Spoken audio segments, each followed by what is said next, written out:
Le rapport qui va nous être présenté aujourd'hui par James Mackie et Alejandro Guarín fait partie d'une série de rapports. Aujourd'hui, l'Union européenne s'est dotée d'un rapport annuel sur le développement à l'instar de la Banque mondiale et confie pour une période donnée à une équipe de recherche le soin, de façon indépendante, de réaliser ce rapport avec un échange, mais vous pourrez peut-être nous le dire, sur les thématiques centrales de ce rapport. Donc, aujourd'hui, une équipe qui est constituée par mais vous me corrigerez, 3 institutions. Le European Center for Development Policy Management, auquel appartient James Mackie, et le German Development Institute, auquel appartient Alejandro, et le Overseas Development Institute à Londres, qui a contribué à ce rapport. Et il y a toute une série de personnes qui travaillent et qui préparent ce rapport tous les ans. Donc, il y a donc peut-être l'intérêt, je donne un petit peu le contexte. Bien sûr, ceci parle du développement dans les pays en développement et des politiques de développement européennes. Et en même temps, on le sait, l'Union européenne a engagé, notamment sous la houlette du commissaire à l'environnement, une réflexion sur la question des ressources. Des ressources, bien sûr, sous-entendu des ressources naturelles, pour l'essentiel, et sur l'idée que peut-être qu'il fallait revenir vers cette question de l'usage des ressources, leur efficacité, pour au fond, trouver un axe de changement dans le modèle de développement. Alors pourquoi cela? Je donne un peu mon interprétation de cette évolution de la Commission européenne. C'est que nous le savons, il est difficile aujourd'hui de défendre, en tout cas dans le contexte politique international et plus particulièrement européen, la cause de l'environnement est difficile à défendre. Et que par l'angle de l'efficacité de l'usage des ressources, c'est aussi comme cela qu'on arrive à continuer le même fil et le même travail, qui est que notre modèle de développement est gaspilleur, inefficace fondamentalement, et que ceci est une manière de le démontrer. Alors cette problématique sur l'efficacité dans la gestion des ressources, mais aussi les problèmes de répartition, les effets distributifs de cet usage des ressources, notamment du point de vue des problèmes d'accès, ont justifié le fait que cette question des ressources naturelles, et notamment le lien entre l'eau, l'énergie et le foncier, la terre, soit au centre de rapport sur le développement. Donc on est là dans un rapport qui à la fois est encore une fois fait par des équipes académiques indépendantes, mais qui en même temps ont pour objectif d'engager une discussion, une réflexion sur la politique de développement européenne elle-même et sur la politique de coopération. Donc je ne sais pas comment vous organisez Alors James et Alejandro vont utiliser l'anglais et le français à leur convenance. Je ne sais pas comment vous voulez commencer l'un ou l'autre. Je vais commencer. Ok. Bonjour tout le monde et merci à l'IDRI de nous avoir donné cette opportunité de présenter ce rapport ici à Paris. Le rapport fut lancé la semaine passée à Bruxelles et donc c'est tout nouveau. Je regrette, la version française n'est pas encore prête, mais l'anglais est disponible et la version française est presque là. Donc normalement vous y aurez accès très bientôt. On va travailler, comme Laurence a dit, en 2 langues, donc l'anglais et le français. Les slides sont en anglais. Moi, je vais parler en français et Alejandro en anglais. Et on pourra prendre les questions dans les 2 langues. Donc, pour ajouter à ce que Laurence a dit sur le projet, donc le rapport européen sur le développement, c'est maintenant sa 3e année que le rapport sort, et c'est un projet de l'Union européenne, donc pas seulement la Commission, mais aussi 7 États membres, dont la France, l'Allemagne et la Grande-Bretagne, plus quelques autres États membres donc, qui donnent le financement. Et le contrat, jusqu'à présent, les 2 premières éditions, c'était l'Institut universitaire européen à Florence qui était chargé de la production. Et maintenant, cette année et l'année qui suit, c'est donc ce consortium de 3 instituts de développement et de politique de développement, l'ODI à Londres, le DIE-GDI à Bonn et notre institut à Maastricht, le LCDPM. Donc, passons au rapport. L'argument central, ou le overview, si vous voulez, c'est ceci. Nous avons été demandés de travailler sur les ressources naturelles. On s'est focalisé sur 3 ressources qui nous semblaient particulièrement importantes pour le développement, et aussi des ressources qui nous semblaient moins traitées peut-être que les ressources, les matériaux de première minière, etc. C'est aussi des ressources où de plus en plus sont assujetties à une scarcité globale. Ce n'est pas simplement dans un seul pays qu'en sens-là, c'est des scarcités qui maintenant commencent à transférer entre pays, donc des scarcités régionales et internationales. Nous sentons aussi que ces pressions globales, et plus des pressions environnementales comme le changement climatique, etc., commencent à avoir un effet négatif sur le développement dans les pays en voie de développement et aussi donc pour les communautés les plus pauvres dans ces pays. Donc ça, c'est un peu la problématique sur laquelle on s'est focalisé. En très bref, donc, le message central, c'est qu'on doit avoir un regard beaucoup plus intégré sur ces 3 ressources, pas traiter une ressource après l'autre, pas simplement en isolation, mais d'une façon beaucoup plus intégrée et regarder comment développer les politiques dans ce sens, aussi développer les capacités de gestion, de gouvernance de ces 3 ressources d'une façon intégrée. Les recommandations, on se focalise là sur 3 groupes d'acteurs. D'abord les gouvernements dans les pays en voie de développement, qui donnent un peu le cadre dans lequel cette gestion doit avoir lieu. Deuxièmement, le secteur privé.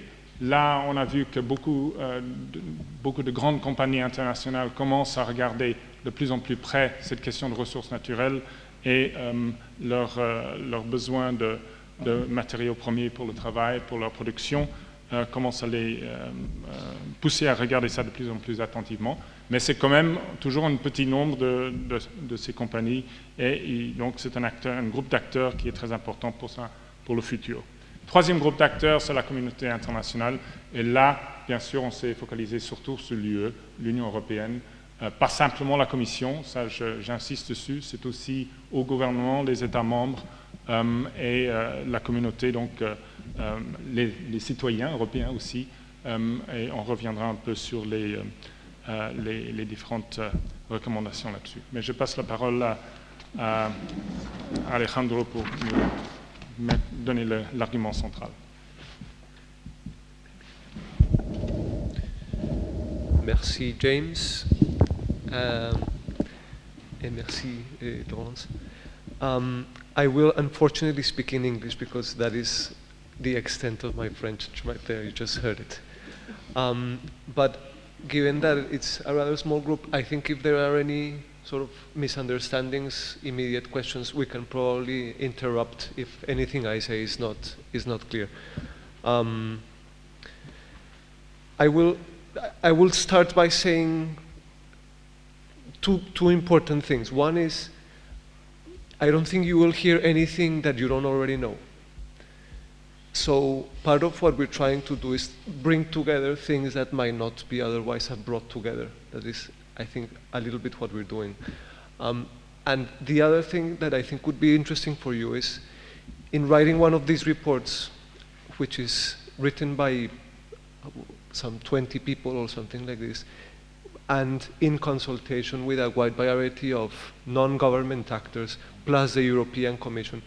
What I think this shows you a little bit are what are some of the important debates that are going on with regards to natural resources and development. So as I speak, I will try to illustrate some of these debates, because they were debates that were happening within the group as we wrote the report and as we discussed the report with the different stakeholders. So in a way, I think the report illustrates not only research on the topic, but also it gives you an idea of what are the debates going on with regards to natural resources and development. And I've tried to summarize in this slide two ways, I think, in which people are talking about natural resources and development. And the first is,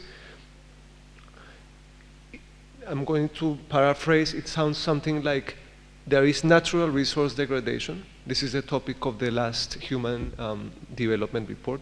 There is natural resource degradation, and this natural resource degradation is affecting the poor the more. So it is very likely that poor people are going to be disproportionately affected by things like global warming, droughts, floodings, the depletion of things like fisheries, forests is likely to affect poor people first and perhaps more strongly. So the first or the most talked about relationship between poverty and or between natural resources and development really has this, what I would like to call the traditional sort of development view. And the traditional development view is poor people first, and the purpose of development is to deal with poverty. This is what I call the traditional sort of approach. In our view, this is important, of course, and we talk about this, but there is a second side to this, which is, it is not only that natural resource change and natural resource degradation affects poor people, but very importantly, that in the process of getting people out of poverty, that process itself, let's call it the process of wealth creation, has natural resources consequences. And we think that any study of natural resources and development should look at both sides. And what we're saying, and I try to put here, are the environmental implications of poverty reduction. And I feel very strongly that, and we say this in the report, that development, if traditional development was all about dealing with poverty, an essential part of development thinking has to be, how do we deal with increasing wealth? This is kind of a paradox, because when I say this, people say, oh, but development people, you should be thinking about aid to Africa. But actually, more wealthy people in the world has very key environmental challenges. And this is what I'm going to try to develop, these two ideas, as I present to you the conceptual background of the ERD. And then James, in the later part of the talk, is going to go into the more, let's say, applied aspects of it. But I'm going to stay a little bit in the more conceptual bits for a moment. And these are the numbers that get thrown around often when we talk about the big development challenges in the world. And it is about access to food and the persistence of unacceptable levels of poverty and of hunger in the world. It is about lack of access to water, and again, the absolute necessity of having to guarantee access to water, and also to electricity or other forms of safe energy. Again, when I look at these three things, it is two sides of the same coin. On the one hand, affecting or the stock of natural resources has to do with how and when and where these goods are provided to people. So if we have climate change, we might be running out of fresh water in some parts of the world. It's going to increase the difficulty of providing water to the people who need it. But on the other hand, in the process of achieving the solutions to these challenges, that is going to have big environmental consequences. And this is why I say here that degrading resources will exacerbate, on the one hand, these challenges, and on the other hand, addressing the challenges is going to have environmental consequences. So this very tight relationship between natural resources and development. And I would like to bring in the idea of scarcity here, which is something that I will talk about a little bit more later. But the title of the report was Confronting Scarcity, and then something else. And this is a debate we had in the writing team. What is scarcity? What are we talking? We had the economists in the team. Of course, economics is the science of scarcity. It is the science of the allocation of scarce goods. So for economists, there's always scarcity. All goods are scarce. If they weren't scarce, we wouldn't need an economy. Fair enough. But we believe that we need a more sophisticated notion of what scarcity is when we talk about natural resources. And I want to try to walk a little bit through what that would mean. Here's one part of the problem, which I referred to earlier. This is some estimates about the growth of the global middle class. And this is how people with incomes between about $6,000 and $3,000 per year, how essentially by the middle of the century, we'll have this peak in which most of the people, especially from China and India, will belong to this middle class. So we have people moving out of poverty and into this global middle class. This is, of course, well, not of course, we don't really know exactly how this is going to play out, but very likely these people are going to demand more water, more food, more energy. So the need or the demand for these resources is going to increase. We don't see any trend decreasing the demand for these goods. Now, what is worrying about this, and I referred to this earlier, is that we have not found a way to deliver this level of standards of living without having a big impact on the environment. Unfortunately, we have not figured it out. Not even the Swedes or the Norwegians or the Danish, which are always in the front of environmental and sustainable consumption. And what this graph shows you is, on the one hand, the Human Development Index, which shows you more developed versus least developed, and on the vertical axis, the ecological footprint per person, which is a measure of environmental impact. And what you see here is that poor countries tend to have low impacts on the environment, or people in poor countries. These are the people, can you see? Ah, yeah. These are the people here. Low human development, low impact on the environment. And on the other hand, we have countries with high human development up here, but also with high ecological footprint. And what we don't have is this bit here. This would be the ideal, but nobody's here. And the ideal is high human development, low environmental impact. So right now, the history, as it were, does not give us reasons for optimism in terms of what achieving development might mean for the environment. And one of the reasons for that is that even though technology has improved and we have become much better at doing more with less, unfortunately, what this graph shows you is that as incomes increase, so too does the use of natural resources. So we have not been able to, as they say, decouple growth and economic well-being from the use of natural resources. Even when we become really good and very efficient at doing it, we still use more. And we still use more of a range of resources here, showing you fossil fuels, biomass, and a bunch of others. Can I interrupt you? What means metabolic?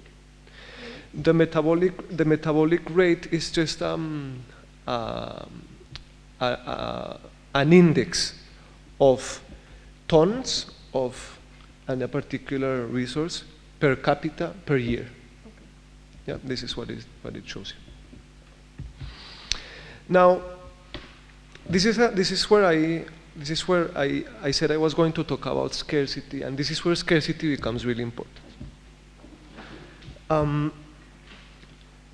Because scarcity, it is very important that we understand that current lack of access to natural resources is very, very rarely a question of there not being enough resources.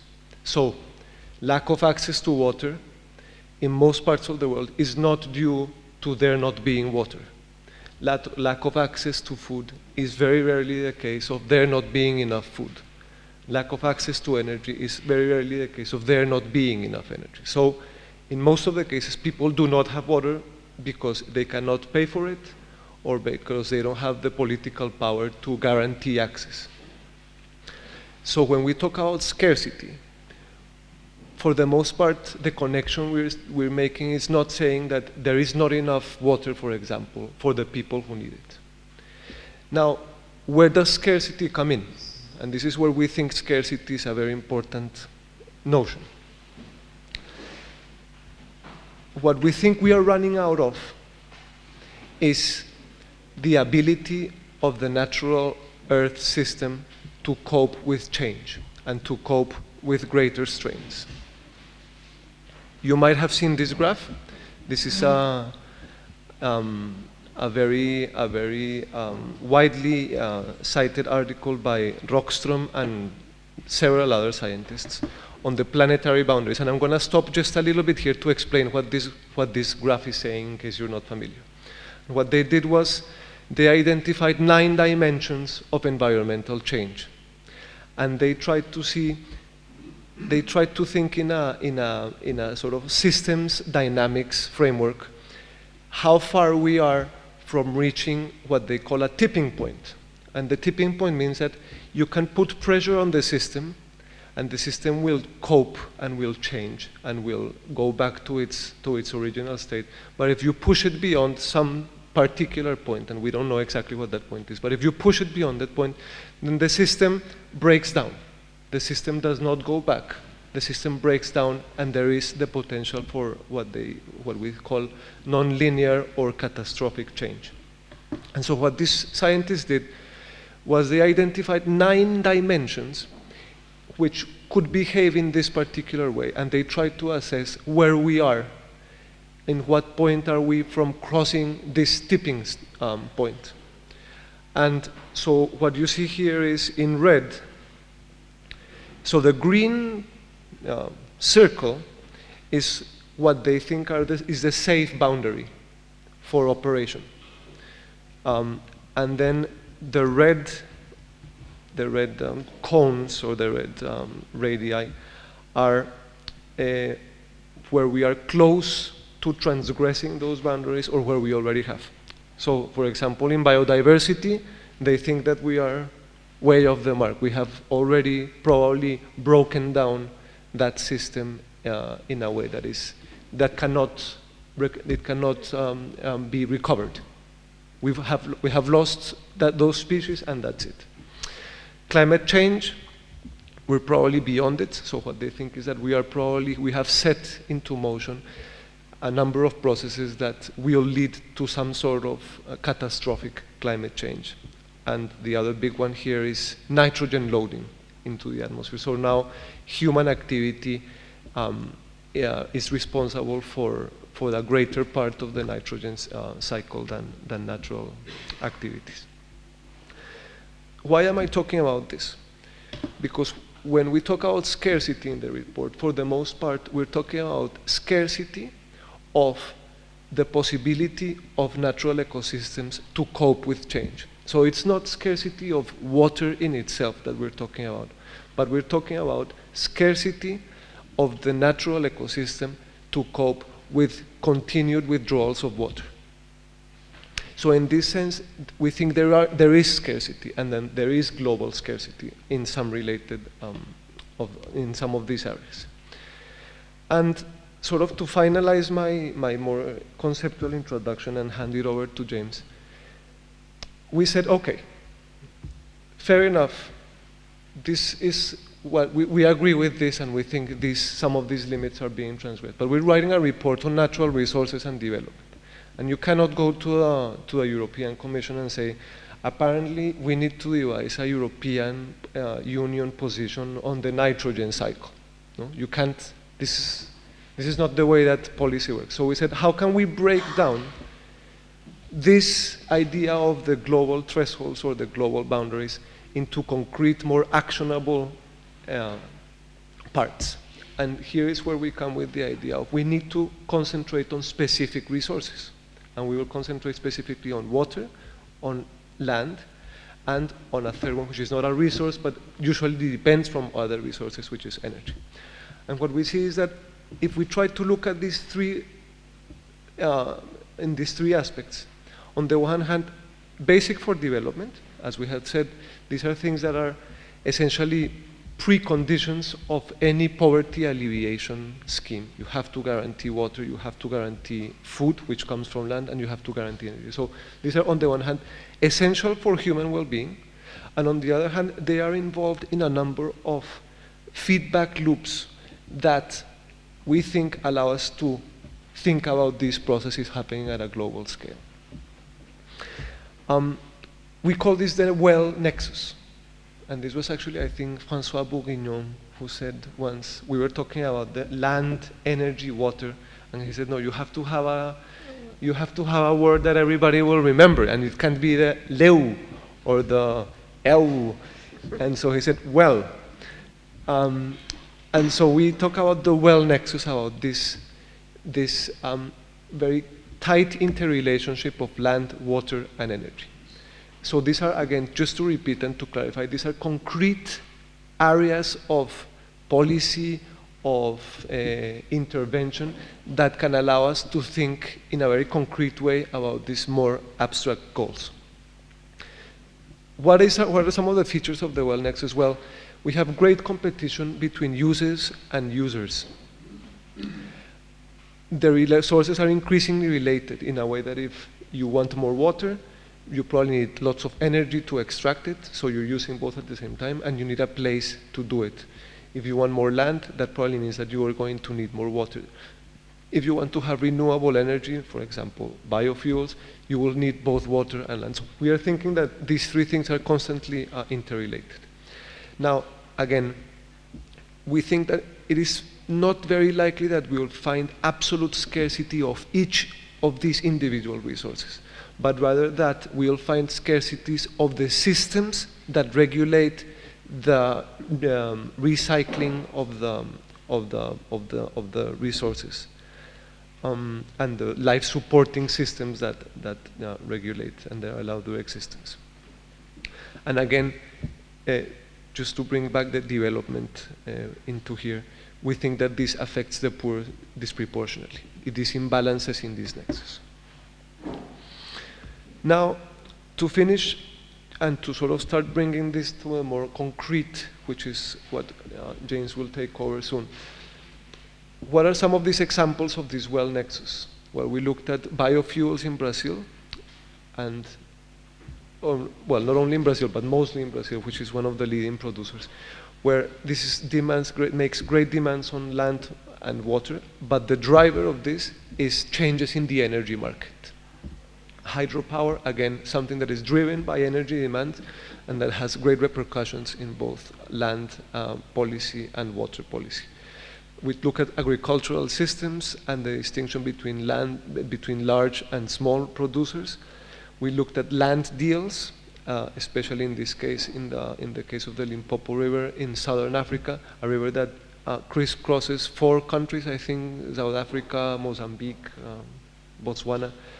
And so land policy here is very, very closely related to water. And finally, river at the total management of a basin, as in the Lake Naivasha in Kenya, where again you have energy producers, agricultural producers, fishermen. So we see this sort of materializing the nexus. And then finally, the title of the report also, apart from scarcity, says land, water, and energy for inclusive and sustainable growth. And believe me, we had a lot of discussion about what on earth could this mean, inclusive and sustainable growth. And we settled on a definition which is very broad, but I think allows us to then go into what James is going to talk about in a second. And in sustainable, and we can talk about the details later, but sustainable essentially has to mean that it stays within those boundaries that I showed you at the beginning, so that it uses the natural resources and systems, but allows the systems to continue to be resilient. If you affect the ability of the systems to resist change, then that is not sustainable. And on the other hand, inclusive, and you will have noticed that until now I have talked a lot about sustainability, but not a lot about inclusiveness. And this is a very difficult point. Inclusiveness certainly has to be a trademark of development. It looks like achieving both the problems of sustainability and correcting those problems and can have great repercussions on inclusiveness. So we think that there has to be a deliberate effort to make those policies inclusive. And I particularly think that this is something that needs much, much more work, but I'll leave it at there. And now finally, what James, I hopefully you'll see more concretely is, we started this general idea of the planetary boundaries. But of course, land policy in my country, in Colombia, for example, where this photo is, well, you can't go to the Colombian government again and tell them, well, we have this problem with the nitrogen at a planetary scale. What the person in the farm wants to know is, how can I produce as many potatoes as I can, because I need to survive and I need to sell this in the market. So it's this translation of these global boundaries to local policies that is very, very complicated. And I wish I could tell you we found the perfect solution for this, how to make this translation. We didn't. And we didn't because this is very context specific. And what is good for Andean potato growing in Colombia would be very different from land policy of large scale agriculture in Brazil. But we think that what policy can do and should do is always look integrally at all the scales. And so of course, the farmer is not going to think about the global boundaries, but there are instances in policy and governance that should be thinking about this. And I'm going to give it now to James, and maybe he'll give you a little bit more of the detail of what we actually suggest. Thank you. Thank you very much. James. Merci beaucoup. Donc, je reprends le bâton. On se focalise sur la question du foncier, donc les terres, comme exemple. Bien sûr, dans le rapport, on traite les trois, mais ici, je vais me focaliser là-dessus, sur les terres. Premier fait qu'on doit constater, c'est qu'il y a une demande croissante pour les terres, et bien sûr, ça crée des tensions entre différents besoins de différents acteurs. La demande, on peut mettre quelques chiffres dessus. Pour l'année 2030, on pense qu'il y aura besoin de 47 millions d'hectares de plus pour la production d'aliments. Aussi 45 millions d'hectares de plus pour la production de biofuels, donc combustibles renouvelables, l'énergie donc. Et donc ça c'est la première chose, c'est une demande croissante. Bien sûr, au niveau national, la terre représente une ressource qu'on peut utiliser. S'il y a une demande importante pour cette terre, on peut penser à des scénarios de croissance, à la production de richesses, etc. Donc pour un gouvernement, ça peut être très intéressant s'il y a une demande pour cette terre, etc. Et là, on vient donc à cette Inclusive and Sustainable Growth dont on a parlé. Mais il y a aussi des coûts. Il y a les coûts environnementaux. On peut perdre des systèmes écologiques importants pour la survie de notre terre. On peut aussi avoir différents besoins qu'on veut traiter. On peut, par exemple, vouloir avoir des systèmes de production d'électricité hydraulique, par exemple, utiliser la terre pour ça. On peut aussi vouloir utiliser la terre pour les plantations, pour les consumables, les biofuels. Donc, il y a des coûts, il faut un peu traiter, mettre ça en équilibre, et ce n'est pas toujours directement visible ce qui est la meilleure solution. Il y a des coûts sociaux aussi. On a vu ça par exemple au Brésil, où ils ont poursuivi un système d'exploitation avec beaucoup de capital qui a donné une productivité, une croissance très importante, donc beaucoup de production de soyabine ou de céréales. Mais il y a des pauvres des gens qui ont été déplacés des terres, ils étaient assez vulnérables, ils n'avaient pas de sécurité foncière, etc.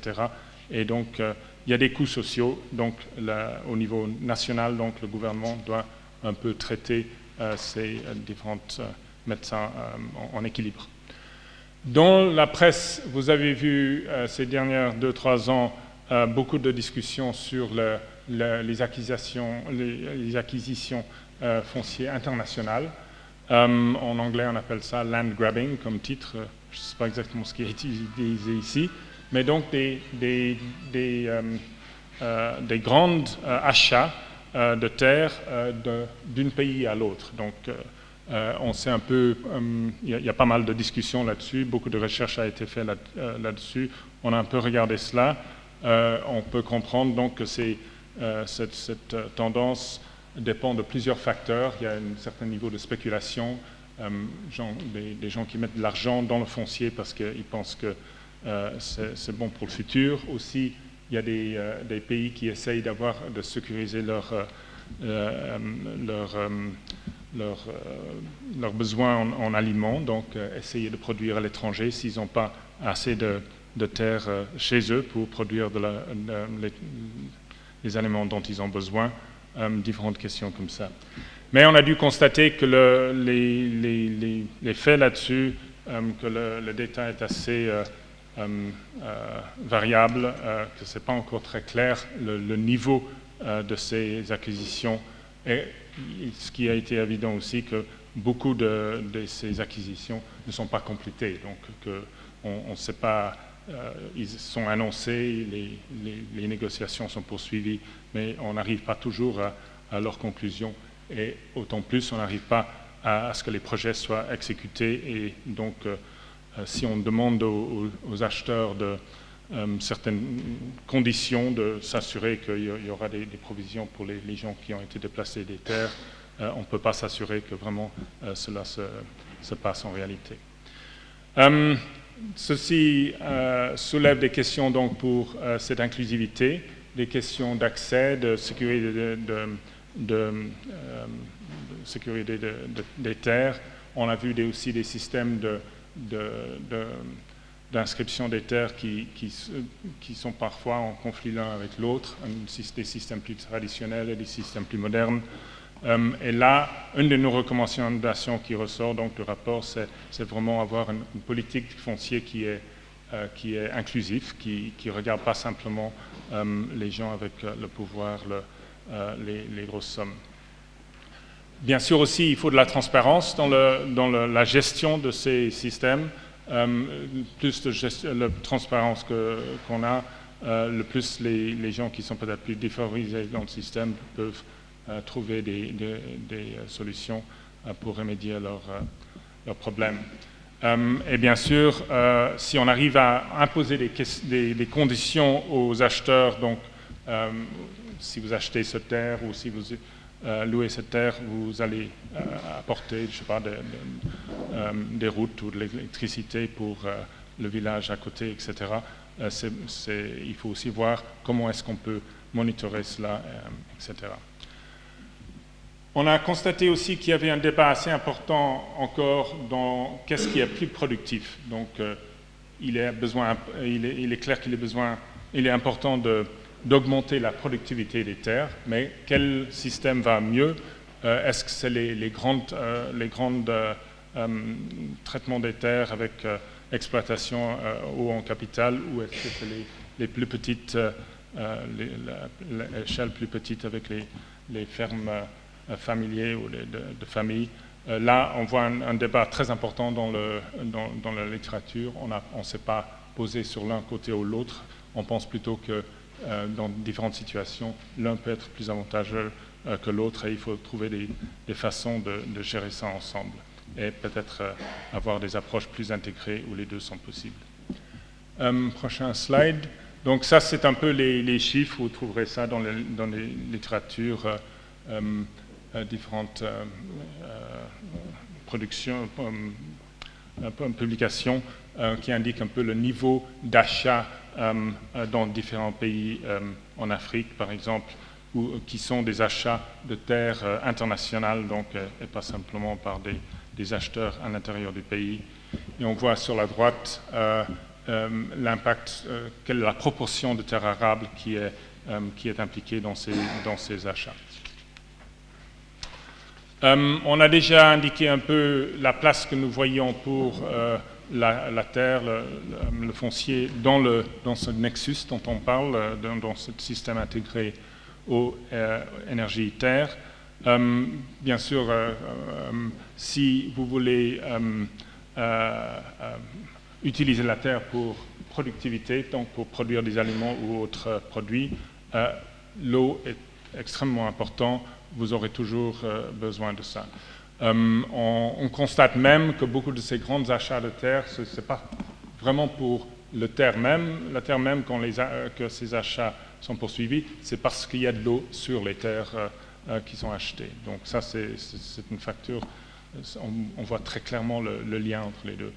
Et bien sûr, si vous allez utiliser la terre, vous avez besoin que l'eau arrive dans les quantités, les qualités, avec la régularité dont vous avez besoin. Il y a aussi donc une connexion assez forte entre l'énergie et la terre. On a parlé donc de la production d'énergie qui demande des terres, donc si on veut produire des biofuels ou pour les barrages hydrauliques, etc. Ça, c'est des demandes importantes.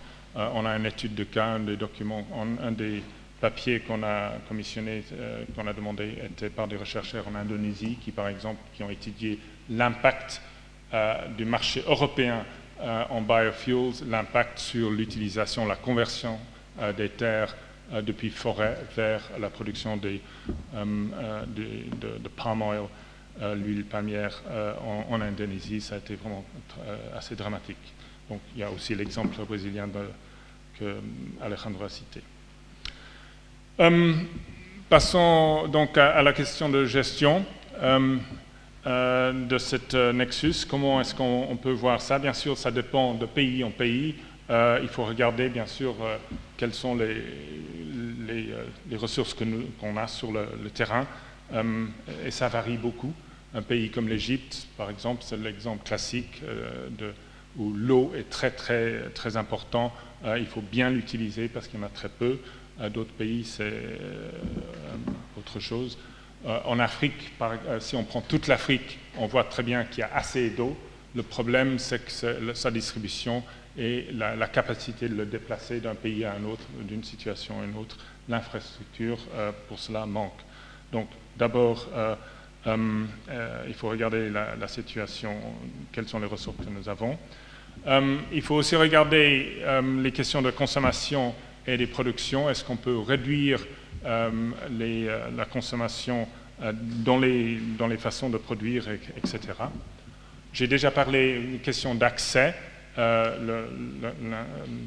les questions foncières avec la terre, mais aussi accès à l'eau, aussi accès à l'énergie, très important. C'est des questions juridiques, mais aussi des questions d'argent, le pouvoir d'achat, etc. Et bien sûr, derrière tout cela, il faut avoir des systèmes de gouvernance performants. Ce n'est pas toujours donné. Et si on veut avoir une gestion intégrée de ces trois ressources, ça demande beaucoup en termes de bons systèmes de gouvernance.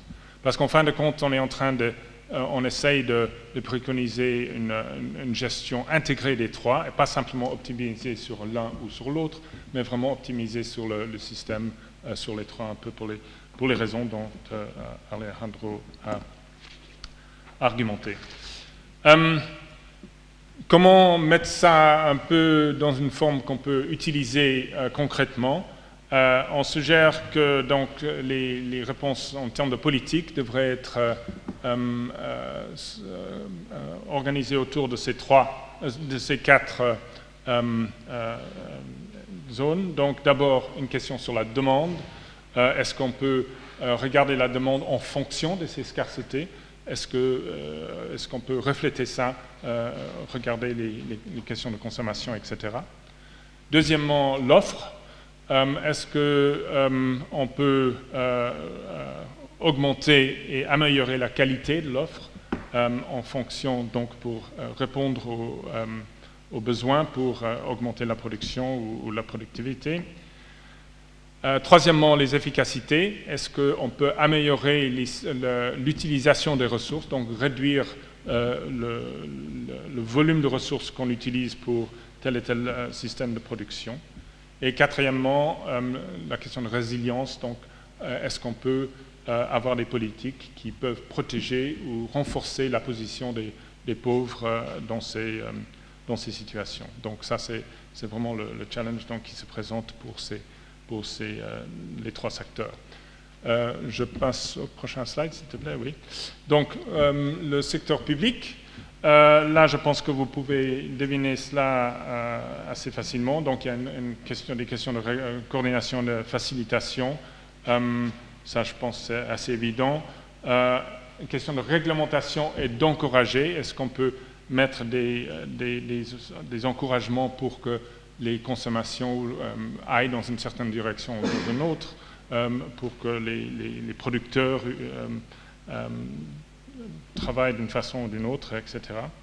Après, bien sûr, il y a une question de dépenses publiques, infrastructures, encourager l'innovation, la circulation des connaissances pour que les connaissances sur les façons de produire plus ou de travailler plus efficaces sont bien connues par les différents producteurs.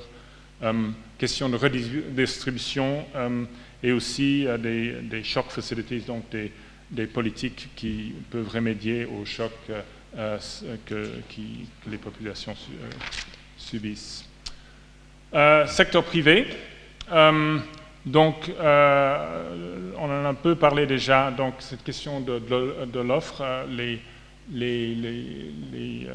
secteur privé est bien sûr préoccupé. Est-ce qu'ils peuvent s'assurer qu'ils ont toujours accès aux ressources, aux matériels premiers qu'ils ont besoin pour leur production? Donc, ils commencent à comprendre ça de plus en plus, l'importance de regarder cette supply chain et comment est-ce qu'ils peuvent renforcer cela. Il y a donc quelque chose pour les encourager de travailler d'une façon comme ça, plus efficace. Ils sont aussi, donc, ils peuvent aussi regarder la question de leur utilisation de ressources. Est-ce qu'ils peuvent réduire l'utilisation qu'ils en font de différentes ressources et avoir un modèle de business qui est beaucoup plus soutenable, durable, etc. On a trouvé des exemples par-ci, par-là de grandes compagnies qui s'adressent à ces questions.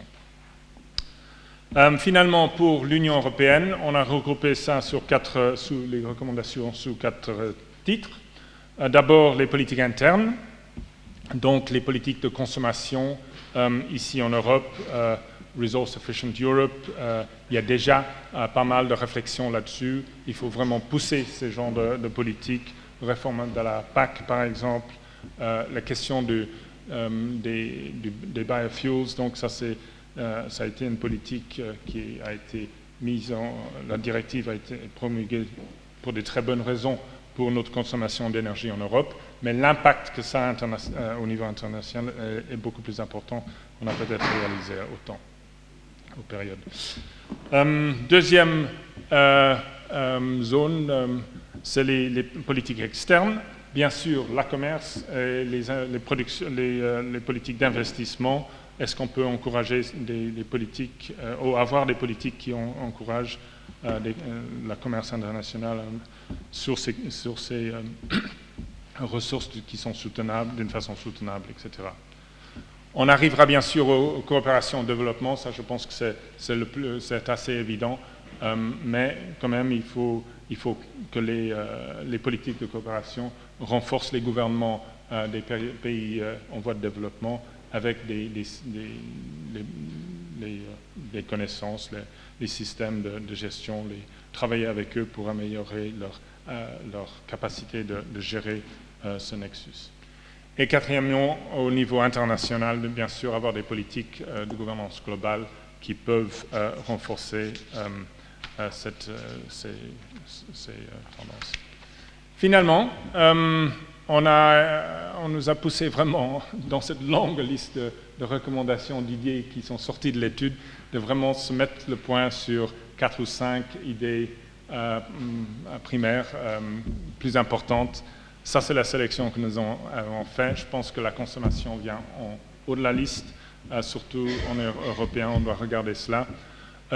Question d'innovation, c'est très important. On a besoin de trouver des systèmes de production beaucoup plus efficaces, de donner accès à ces connaissances aux producteurs, etc., dans les pays en voie de développement et ici aussi, pour qu'on puisse améliorer la productivité et réduire donc la consommation de cette façon. Bien sûr, question institutionnelle, je parlais déjà de gouvernance, l'importance de gérer ces ressources d'une façon intégrée demande des institutions capables de faire cela et demandera beaucoup de travail dans ce domaine, dans cette zone, sur cette question. Une politique foncière inclusive, je pense très important pour s'adresser à ces achats fonciers dont on a parlé. Et il faut intégrer là-dedans donc les questions sur les autres ressources aussi.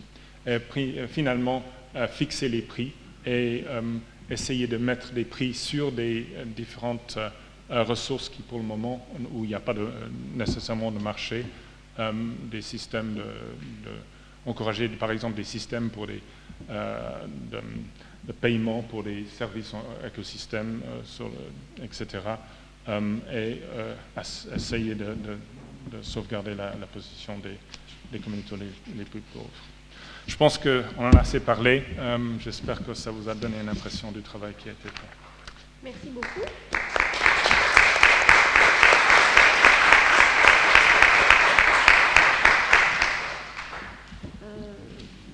Merci pour cette introduction assez substantielle. Voilà. Merci. Oui, c'est les petits contacts.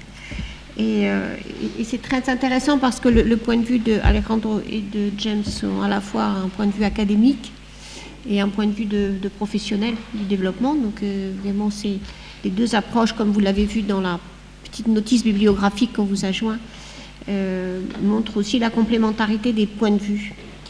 Donc, je voudrais en tout cas immédiatement ouvrir le débat. Je crois que cette difficulté majeure que vous avez très bien décrit, Alejandro, en début. I don't know, by the way, you understand French? Okay, that's okay. So, sinon, c'était pas très gentil. Okay, that's good. That's good. Donc, cette question à la fois de la nécessité de changer, pas seulement de rendre plus efficace, mais de générer des transformations profondes, et en même temps, ce que vous avez très bien dit, c'est-à-dire on ne sait pas le faire.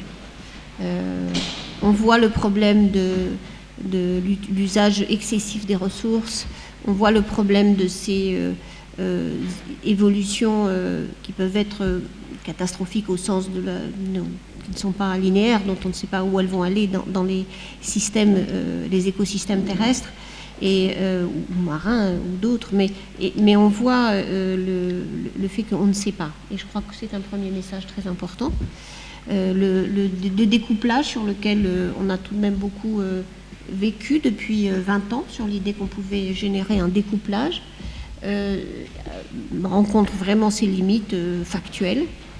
Et le dernier élément que vous avez soulevé, le fait que cette tension entre savoir comment on tire les gens les différentes personnes de la pauvreté, mais une fois encore, on ne sait pas le faire autrement qu'en utilisant plus de ressources. Et je trouve que ça dessine, non pas évidemment l'endroit où on pourrait avoir des réponses, mais l'intégralité de la question. Alors, ce qui me frappe, c'est au fond la taille des questions, leur profondeur, et bien sûr, qu'est-ce qu'on peut faire? Est-ce qu'on peut, dans cette espèce de grand bateau dans lequel du développement, est-ce qu'on peut faire bouger un peu les lignes? Est-ce qu'on peut faire changer? Et les propositions que James a rappelées sont nécessaires, raisonnables. Elles font peut-être pas tout, mais elles sont au moins des choses de précaution, disons. C'est ce que, en tout cas, je comprends ces recommandations. Je suis aussi frappée du fait qu'on ne peut pas comprendre l'évolution du développement et des politiques de développement sans, et c'est un point très important, me semble-t-il, cela renvoie sur le développement européen lui-même. Vous avez mis la consommation comme vraiment un premier chapitre très important. Et là aussi, on le sait, les interactions entre la politique agricole commune, la politique de développement sont évidentes. Il y a eu beaucoup de travail pour essayer de faire le lien. C'est loin d'être fait sur le plan politique, mais là, ce rapport met les choses encore plus en évidence. Avec je dirais peut-être un cadre qui manquait dans la réflexion, puisqu'on a ces réflexions, vous l'avez bien dit Alejandro, c'est des choses qu'on connaît bien sûr, mais ce cadre un peu pour comprendre pourquoi ça ne fonctionne pas et quelles sont les limites, ce cadre des limites physiques, et je crois très utile au fond pour repenser la politique de développement. Et ça c'est vraiment, je pense, vraiment nouveau.